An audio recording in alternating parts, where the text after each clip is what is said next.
ప్రస్తుతం మనతో పాటు కాంగ్రెస్ అఫీషియల్ స్పోక్స్ పర్సన్ సంధ్యా రెడ్డి గారు మనతో పాటు ఉన్నారు. నమస్తే అండి. నమస్తే తమ్ముడు. అక్క, ఇప్పుడు కవిత గారు కేసీఆర్ గారికి ఒక లేఖ రాయడం జరిగింది. ఎందుకు ఇంత టెక్నాలజీ ఉండగా కూడా ఈ లేఖ ఎందుకు రాయాల్సి వచ్చింది? మరి ఆ లేఖలో ఉన్నదానికి మీరేమనుకుంటున్నారు? మీరెలా స్పందిస్తున్నారు దీనికి? ఫ్యామిలీ సర్కస్ డ్రామా బాబు ఇది. ఇదంతా ఒక డ్రామా. కవితకి ఎప్పుడు ఫోకస్ పబ్లిక్లో ఉండాలి అంటే ఇలాంటి చెత్త కామెంట్స్తో ఇట్లా చెత్తగానే పబ్లిక్లోకి వస్తుంది. ఓ 10 మందికి పనికొచ్చే పని చేయదు. ఎప్పుడు చూడు ఏదో ఒకటి రాజకీయ డ్రామా ఉనికి కాపాడుకోవడానికి. ఇదంతా ఫ్యామిలీ డ్రామా అని తెలంగాణ ప్రజలందరూ అనుకుంటున్నారు. నేను ఒకటి అడుగుతున్నాను మీ వేదిక ద్వారా, ఒకవేళ లేఖ కవిత రాయలేదని బీఆర్ఎస్ పార్టీ నాయకులు అంటున్నారు. మరి రాయకపోతే ఖండించాలి కదా, వాళ్ళ మీద కంప్లైంట్ ఇవ్వాలి కదా. నేను తెలంగాణలో లేనంటే సోషల్ మీడియా అంతర్జాతీయంగా ఉంది. అంతర్జాతీయంగా బలోపేతం ఉందా లేదా సోషల్ మీడియా? ఆమె అమెరికాలో ఉన్న కొడుకు ఫోటోలు, పట్టా తీసుకున్న ఫోటోలు తెలంగాణ ప్రజలు చూస్తారు. తెలంగాణలో ఏం వైరల్ అవుతుంది అనేది కవిత చూడదా? పొద్దున్న లేస్తే ట్విట్టర్ అంటది, ఫేస్బుక్ అంటది, ఇన్స్టా అంటది. సోషల్ మీడియానే ఆమె వేదిక. ప్రజలకు వచ్చేది లేదు, పని చేసేది లేదు వీళ్ళు. కాబట్టి కవిత గురించి మనం ఎంత తక్కువ మాట్లాడుకుంటే అంత మంచిది. ఎందుకంటే అందరము ఆమెకి బాగా అంటే పబ్లిక్లోకి రావాలి, అడ్వర్టైజ్మెంట్ అనేది మనం ఫ్రీగా ఇస్తున్నామేమో అనిపిస్తుంది అన్ని ఛానల్స్ను. మనకి నార్మల్గా బీఆర్ఎస్లో చూసుకున్నట్లయితే కనుక హరీష్ రావు గారు, కేటీఆర్ గారు, కేసీఆర్ గారు, కవిత గారు ఒక 4 పిల్లర్ల లాగా కనిపిస్తూ ఉంటారు. అంటే ఇప్పుడు ఈ 4 పిల్లర్లు విడిపోయాయి అన్నట్లు చాలా మంది చాలా రకాలుగా మాట్లాడుతూ ఉన్నారు. విడిపోయాయని కాదు, ఆమె చేసిన దౌర్భాగ్య పరిస్థితి ఏంటంటే ఒక లిక్కర్ స్కామ్లో తిహార్ జైలుకి పోవడం అనేది కొంత తండ్రిని మనోవేదనకు గురి చేసింది అనేది వినికిడి, వాస్తవం కూడా. ఏ తండ్రి అయినా బిడ్డ ఎదగాలి, కుటుంబంతో బాగుండాలి, మంచి విలువలతో కూడుకునే రాజకీయాలు చేయాలని తండ్రి కోరుకుంటాడు. మరి ఆమె చేసింది ఏంది అనేది తెలంగాణ ప్రజలందరం చూసి మీకు అందరికీ తెలుసు, మాకందరికీ తెలుసు. ఇలాంటి చెత్త పనులు చేస్తుంటే ఎంత గారాబాల కూతురైనా కూడా తండ్రి మందలిస్తాడు. నీవు చెప్తే విను, లేకపోతే లేదంటే వినే రకంగా ఆమె కాదు. ఇప్పుడు ఎక్కడికి వెళ్ళినా కానీ తను సీఎం అని అనిపించుకుంటూ ఉంటుంది. అంటే జైలుకి వెళ్ళిన వాళ్ళు సీఎం అవుతారని చెప్పేసి అంటే ఇంతకుముందు ఒక జాతకం కూడా చూపించుకుంది. సో దీని మీద మీరేమంటారు? ఇప్పుడు పిట్ట జాతకాలు, చిల్క జాతకాల కోసం సీఎంలు అవుతారంటే అందరు అవుతారు సీఎంలు. ఇప్పుడు జైల్లో ఉన్న వాళ్ళందరూ సీఎంలు అవుతారా? అది మూర్ఖత్వం మాటలు అవన్నీ. ఒకటి సీఎం అనేది ఏదో వాళ్ళ నాన్నమున్న దొడ్డిదారులు వచ్చిన ఎమ్మెల్సీ పదవా? ఎట్లా సీఎం అంటే ఎంత త్యాగం చేయాలి. నువ్వేం త్యాగం చేసినావు తల్లి? తెలంగాణ కోసం ఏం చేసిరు మీ కొంపలో? తెలంగాణ పిల్లల భవిష్యత్తునంతా అతలాకృత్యం చేసి మీరు చెట్టు పేరు చెప్పి కాయలు అమ్ముకొని ఇవాళ మీరందరూ కూడా రాజకీయాలు చేసి కోట్ల రూపాయలు తెలంగాణ ప్రజలు దోసుకున్నారు. మళ్ళీ ఇవాళ ఎవరిని దోసుకుందామనమ్మా? సామాజిక తెలంగాణ లేదు నానా అని లేఖలో ఉంది. ఉద్యమకాలను పక్కన పెట్టిరు నానా అని ఉంది. పాత కమిటీలకు, పాత ఇన్ఛార్జీలకే మీరు ఇన్ఛార్జ్ ఇచ్చిరు కాబట్టి జనాలలో కొంచెం కోపతాపాలు ఉన్నాయి అన్నారు. వక్తలని మాట్లాడించలేకపోయినరు. మీతో పాటు ఉద్యమం చేసిన వాళ్ళకి ఎందుకు ప్రిఫరెన్స్ ఇవ్వలేదు? ఇక్కడ కాంగ్రెస్ పార్టీ ఏదైతే ప్రవేశపెట్టినామో బీసీలకు 42%ని తను సమర్థిస్తున్నానని ఆ రోజు చెప్పింది. బీసీలకు మీరు ఏం చేయలేకపోయినారని ఇవన్నీ ప్రశ్నలు ఇవాళ లేఖలో రాసింది. గతంలోనేమో నాయన నేను ఓడిపోయినా నిజామాబాద్ రైతులు అంతా ఈడు వచ్చి పడ్డానైనా అంటే ఎమ్మెల్సీ సరే బిడ్డ అని ముద్దుతోనే ఎమ్మెల్సీ ఇచ్చే. ఇప్పుడు ఏమున్నాయి ఆయన దగ్గర? ఈయనకి ఆయనకే టీకానే లేదు. ఎమ్మెల్యే గెలిచి గజ్వేల్కి పోలేకపోతున్నాడు. ఏమి ఇవ్వలేకపోయేసరికి బిడ్డ అలిగి తెలంగాణ రాష్ట్రాన్ని నాకు రాసి నాయన అంటే నీ జాగి రాదని చెప్పేసి 2 సొంట్లు పెట్టినట్టుండు. పబ్లిక్లోకి వచ్చి నేను సీఎం అని చెప్పి కోట్ల రూపాయలు ఉన్నాయి కదా స్కామ్ చేసినాయి ఉన్నాయి కాబట్టి ఏదో ఆడుతుంది డ్రామాలు. సరే 10 మందికి ఓ 10 రోజులు కడుపు నిండా తిండి అన్న దొరుకుతుంది. ఎందుకంటే ఈ పక్కన కూర్చోవాలంటే అడ్డ మీద కూలీలు తెచ్చుకొని పొట్టకుట్టు కోసం పాపం వాళ్ళు పని చేసుకుంటుంటే ఈమె పొట్టకుట్టు కోసం ధర్నాలు పెడుతుంది. వాళ్ళకి 500 600 ఇస్తే దానికి కొంచెం సంతోషించాలి మనం. అంటే మనం పాపం వాళ్ళ రోజు కూలని వెళ్తుంది కదా అని. ఒక్కటే రాజకీయాలల్లో నీతితో విలువలతో కూడుకున్న రాజకీయాలు చేయాలి కానీ గెలుపు ఓటమి సహజం. ఇదే క్రమంలో కవిత గారు కొత్త పార్టీ పెట్టబోతున్నారు. ఇప్పుడు షర్మిల గారు ఏ విధంగా అయితే తను విడిపోయి ఒక కొత్త పార్టీ పెట్టుకున్నారో స్వయంగా, సో అలాగే ఇప్పుడు కవిత గారు కూడా పెట్టుకుంటున్నారు అని చెప్పేసి కూడా కొందరు ఆరోపణలు చేస్తున్నారు. మీరేమంటారు? పెట్టుకోవచ్చు, కవిత పెట్టుకుంటుంది, కేటీఆర్ కూడా పెడతాడు, హరీష్ రావు ఒకటి, ముగ్గురు 3 పార్టీలు పెట్టుకుంటారు. 3 పార్టీలు పెట్టుకుంది 30 పార్టీలు పెట్టుకుంటే తెలంగాణకు వచ్చిన నష్టమైంది. తెలంగాణ కోసం పుట్టిన తెలంగాణ రాష్ట్ర సమితినే మీరు ఈరోజు తుంగలో దొక్కేసి తెలంగాణ పేగుబంధాన్ని తెంచుకున్న వ్యక్తులు మీరు మళ్ళా పార్టీ పెడితే ఎవడా నమ్మటోడు? ఇప్పుడు బీఆర్ఎస్ బీజేపీ కలుస్తున్నాయి కలిసాయి అని చెప్పేసి ఆరోపణలు చేస్తున్నారు. సో దీని మీద మీరేమనుకుంటున్నారు? కలుస్తా ఇప్పుడు రాజకీయాలలో ఏం జరుగుతుందో ఎవరికేం తెలుసు? కలవనియండి. వాళ్ళు ఏ పార్టీలు ఎన్ని కలిసినా 100 పార్టీలు కలిసిపోయినా ఇది తల్లి పార్టీ పిల్లకాలని ఇలా కలవాల్సిందే. అభద్రత భావం ఉన్నోళ్ళకు బాధ. మాకేం అభద్రత భావం అండి? 10 ఏళ్ళు అధికారం లేకపోయినా హ్యాపీగా ఉన్నాము, ప్రజల పక్షాన ఉన్నాము, కొట్లాడినాము, అధికారంలో వచ్చినా గట్లనే ఉన్నాము.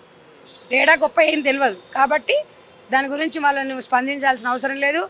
BRS, BJP, TDP, Janasena etcetera ఏ పార్టీలు ఏకమైనా కాంగ్రెస్ పార్టీని టచ్ కూడా చేయలేరు. అదేవిధంగా ఇప్పుడు రీసెంట్గా వరంగల్లో ఏదైతే సభ పెట్టారో 25 సంవత్సరాల సక్సెస్ఫుల్ సభ ఏదైతే పెట్టారో అందులో హరీష్ రావు గారిది కవిత గారిది ఎందుకు కట్అవుట్లు పెట్టలేరు? ఓన్లీ తండ్రి కొడుకులయ్యే ఎందుకు కట్అవుట్లు పెట్టుకున్నారు? అంటే ఇక్కడ విభేదాలు ఏర్పడుతున్నాయి. అది వాళ్ళ పార్టీ అంతర్గత విషయము. మనం అడిగితే ఏం చెప్తాం? అదే టీఆర్ఎస్ రాష్ట్ర సమితి అనేది వాళ్ళ ఇంటి పార్టీ, అది తెలంగాణ పార్టీ అని చెప్తారు. తెలంగాణ పార్టీని ఎట్లా చెప్పుకుంటారు? దానికి కూడా కాంగ్రెస్ వాళ్ళు కారణము మీరు చెప్పురు అంటే ఏం చెప్తాం మేము? ఆడ తెలిసిపోతుంది బిడ్డను పక్కన పెట్టిండు అనేది. నువ్వు చేసిన చెత్త పనికి తెలంగాణ ప్రజల మీద మాకు మొక్కం లేదని పక్కన పెట్టిండు అంటే ఇప్పుడు వాళ్ళ ఫోటోలు పెట్టకపోతేనే అడుగుతున్నారు. ఏమీ ఉద్యమకారులు వాళ్ళది ఎందుకు పెట్టాలి అని ఎందుకు అడగరు మీరు?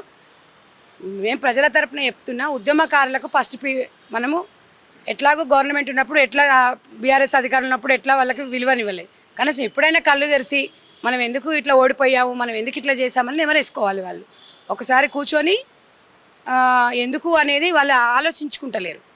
ఇంతసేపటికి కేసీఆర్ని నమ్మిరు. నేను కేసీఆర్ మాటలు ప్రజలకు బాగా వినిసొంపుగా ఉంటాయి, మళ్ళీ కూడా మాకే అవకాశం ఇస్తారని పగటి కళ్ళలు అంటారు. అంత ఛాన్స్ తెలంగాణ ప్రజలు ఇవ్వరు. సో ఫైనల్గా మరి ఈ లేఖ గురించి ఏమనుకుంటున్నారు? ఎందుకంటే రాజకీయాల్లో ఇప్పుడు ఇదే చర్చనీయాంశంగా మారింది కాబట్టి. అంతే ఫోన్లు కూడా ఇప్పుడు ఒక్కొక్కరి దగ్గర 2-3 ఫోన్లు ఉంటాయి. ఈవెన్ మీ దగ్గర కూడా చూసుకున్నట్లయితే 2-3 ఫోన్లు ఉన్నాయి. అంటే ఈ ఫోన్లు ఉండగా కూడా లేఖ ఎందుకు రాయాల్సి వచ్చిందని చెప్పేసి ఒక చర్చలాగా మారింది. నాన్న రాజకీయ డ్రామా, రాజకీయంలో ఒక వ్యూహం. ఆమెకంటూ ఒక మోల్ చేసుకోవడానికి ఫస్ట్ నుంచి దిట్ట, ప్రజల కోసం కాదు. జాగృతి పెట్టిందే ఆమె రాజకీయ జీవితం కోసం. ఆమె రాజకీయాలకు వెనక జాగృతి మూసుకుంది, మళ్ళీ ఓడిపోయినాక మళ్ళీ ఓపెన్ చేసి పాత కమిటీని మొత్తం రద్దు చేసింది. భారత రాష్ట్ర సమితి అని భారత జాగృతి అనేది పెట్టింది. అందులో మళ్ళీ ఇప్పుడు ఆమె అవసరం, ఆమె ఉనికి కాపాడుకుని ఉద్యమకారులది అంటుంది. జాగృతి అనే సంస్థ పెట్టినప్పుడు నువ్వు అధికారంలో ఉన్నా దానికి ఒక గౌరవ అధ్యక్షురాలుగా నువ్వు ఉన్నావు. తెలంగాణ ప్రజలకు నువ్వు ఇచ్చిన హామీలు ఏం చేసినావు? జాగృతి తరపున నువ్వు సమాధానం చెప్పగలుగుతావా? నేను జాగృతిలోనే పనిచేసిన. మేమందరం నువ్వు గెలిచిన తర్వాత ఎంపీ అయిన తర్వాత నిన్ను మేము ప్రశ్నిస్తే మమ్మల్ని అందరినీ పక్కన పెట్టినావు. సరే అనుకున్నాము, ఎవరికి రాజకీయాలు శాశ్వతం కాదనుకున్నాము. తెలంగాణ ప్రజల కన్నా నిజామాబాద్ రైతులు కరిగాల్చి వాత పెట్టిరు. ఇవాళ మళ్ళీ నువ్వు భారత జాగృతిని పెట్టుకొని మళ్ళీ కమిటీలు వేసుకున్నావు. ఈ పొట్టకుటి కోసం ఏదైనా చేస్తావు, ఎవరినైనా ఏదైనా చేయగలుగుతావు, కానీ నువ్వు ఏం చేసినా చూస్తూరుకోనిక తెలంగాణ ప్రజలు అడగలేరు.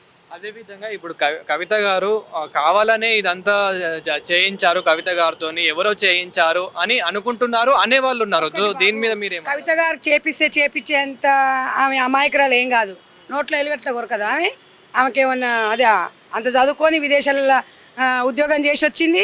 ఓసారి ఎంపీ చేసింది, ఎమ్మెల్సీ చేసింది, ఓ జాగృతికి గౌరవ అధ్యక్షురాలు. ఎవరో చేసే స్థాయిలో ఉందా? మరి ఎవరో చేయించారు అన్నప్పుడు ఆమెకు సంబంధం లేదన్నప్పుడు వచ్చి ఖండించాలి. మీడియా పరంగా పబ్లిక్లోకి ఇష్యూ వచ్చినప్పుడు ట్విట్టర్ ద్వారానో, ఫేస్బుక్ ద్వారానో, ఇన్స్టా ద్వారానో ఖండించాలి. ఎందుకు ఖండిస్తలేవు? అది మనం తెలంగాణ ప్రజలు మనము అందరం కూడా ఆలోచించాలి. ఈ యూత్ పిల్లలు ఉన్నారు కొంతమంది, ఇక వాళ్ళు అటు ఇటు కాకుండా ఫ్యాన్స్ ఉండాలి. ఎప్పుడు ఉండాలి? మీ కుటుంబాలకి మీరు విలువనిస్తూ ఒకరికి వెలుగునివ్వాలి. ఎవరి కోసమో మీ జీవితాలు నాగమాగం చేసుకుంటున్నారు. జాగ్రత్తలు ఎంతమంది పిల్లల భవిష్యత్తు ఖరాబ్ అయిందో అందరికీ తెలుసు. సో ఫైనల్గా అక్క, మరి ఆ కాంగ్రెస్లో అసలు కాంగ్రెస్ ఏం చేసింది? కాంగ్రెస్లో ముఖ్యంగా మరి సంధ్యక్క ఏం చేసింది? ఇప్పుడు ఉన్న మీ అభిమానుల కోసం మీరు ఏం చేశారు అని అంటే మీరేం చెప్తారు? నేను ఒకటి నాన్న, కాంగ్రెస్ పార్టీ ఇచ్చిన ప్రతి పనిని 2 సార్లు అసెంబ్లీ ఎలక్షన్లకు ఇన్ఛార్జ్గా పోయినాను. ఖమ్మం, సూర్యాపేట పార్లమెంట్ వైజ్గా ఖమ్మం పోయాను, భువనగిరి పార్లమెంట్ చేశాను, ఉప ఎన్నికలలో వెళ్ళాము, జిహెచ్ఎంసీలో ఎలక్షన్స్లో పాల్గొన్నాము. ప్రతి పార్టీ ఇచ్చిన డిజిటల్ మెంబర్షిప్ కానివ్వండి, రైతు సమస్యలపైన ఉన్న కమిటీసే కానివ్వండి, మహిళా వేదికనే కానివ్వండి, ప్రతి విషయంలో ప్రభుత్వానికి ధీటుగా బీఆర్ఎస్ ఉన్న అప్పుడున్న ప్రభుత్వానికి ధీటుగా ఉద్యమం చేశాము, ప్రజల పక్షాన నిలిచాము. ప్రతిదీ ఒక కాంగ్రెస్ పార్టీ అధికార ప్రతినిధిగా ప్రతి విషయాన్ని కాంగ్రెస్ పార్టీన బీఆర్ఎస్ చేసిన అరాచకాలను ఖండిస్తూ వచ్చాను. పబ్లిక్లో మమేకమై పార్టీ చెప్పిన విషయాన్ని తూచా పాటించి వాళ్ళు చెప్పిన మాటనే నేను పబ్లిక్లోకి తీసుకొని పోయినా. ఒక్కటే చెప్తున్నా, కాంగ్రెస్ పార్టీకి విధి విధానాలు అనేది ప్రజలు నిర్ణయిస్తారు. ఆ ప్రజలు నిర్ణయించిన విధి విధానాలే కాంగ్రెస్ పార్టీ అమలు పరుస్తుంది. ప్రజల ఎజెండాని కాంగ్రెస్ పార్టీ పెడుతుంది. కానీ కల్వకుంట్ల రాజ్యాంగం ప్రజలది కాదు. అదే విధంగా అంటే మీరు చెప్పుకోవట్లేదు కానీ మేము విన్నది ఏంటంటే మీరు చాలామంది మహిళలకి ఎవరైతే ఉద్యోగాలు చేయకుండా అంటే ఇంట్లో ఎవరైతే ఉంటున్నారో వాళ్ళకి కుట్టు మిషన్లు కూడా చాలా కల్పించారని చెప్పేసి మేము విన్నాము. ఇది నిజమేనా? మరి ఇలా మీ మీ వాళ్ళు ఎవరైనా అంటున్నారా? తప్పకుండా. నేను మదర్ ఫౌండేషను 22 సంవత్సరాలు అయింది స్థాపించి.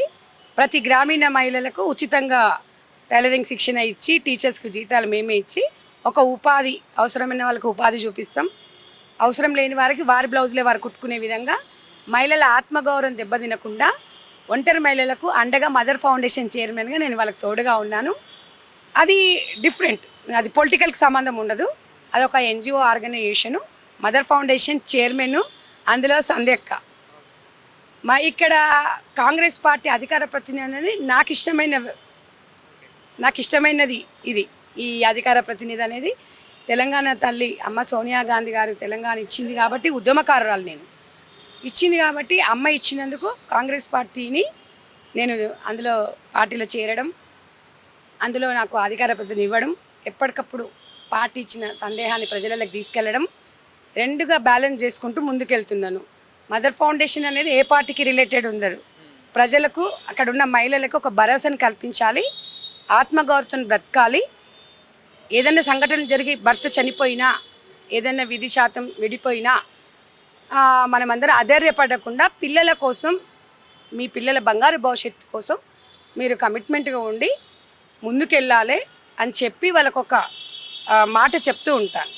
ఆ రకంగా తెలంగాణలో సందెక్క సైన్యంలో 3 లక్షల మంది మహిళలు 22 సంవత్సరాల నుంచి ఒక సైన్యంగా ఉంది. సూపర్ అక్క, ఇలానే మీరు మహిళలకి అండగా ఉండాలి. అండ్ మాలాంటి యూత్కి కూడా మీరు ఇలానే అండగా ఉంటే మేము కొంచెం మిమ్మల్ని ఇన్స్పిరేషన్ తీసుకొని ఎదుగుతాం అక్క. థ్యాంక్ యూ అక్క. తప్పకుండా అదే ఆలోచనలో ఉన్నాము. మీలాంటి వరకు తప్పకుండా సపోర్ట్ చేస్తాం. Thank you.